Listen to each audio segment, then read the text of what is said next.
Hi hello namaste welcome to Telugu one cinema. This is Diveshwari. 1990వ దశకంలో villain అంటే ప్రతి డైరెక్టర్కి ప్రొడ్యూసర్కి కనిపించేది ఒక్కరే, అతనే మోహన్ రాజ్. దాదాపు 15 సంవత్సరాల పాటు తెలుగులో తిరుగులేని విలన్గా పేరు తెచ్చుకున్న మోహన్ రాజ్ ఇక లేరు. గత 4 రోజులుగా అనారోగ్యంతో బాధపడుతున్న మోహన్ రాజ్కు గురువారం గుండెపోటు వచ్చింది. చికిత్స నిమిత్తం ఆసుపత్రికి తరలించగా పరిస్థితి విషమించిందని, ఇంటికి తీసుకెళ్లిపోవాల్సిందిగా వైద్యులు సూచించారు.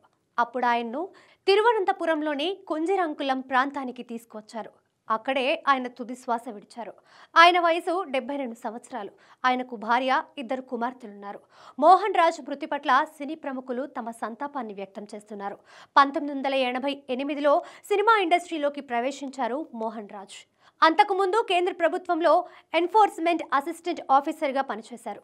మలయాళంలో కిరీదం అనే చిత్రంలో ఒక భయంకరమైన విలన్ కోసం ఎదురు చూస్తున్న సమయంలో ఆ అవకాశం మోహన్ రాజ్కు లభించింది.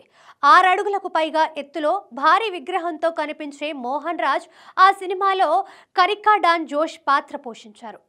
అప్పటి నుంచి మలయాళంలో అదే పేరుతో ప్రసిద్ధికెక్కారు.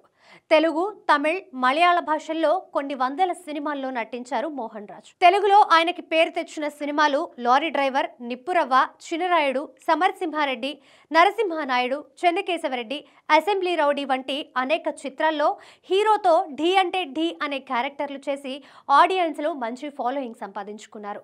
మోహన్ రాజ్ నటించిన చివరి సినిమా శివశంకర్.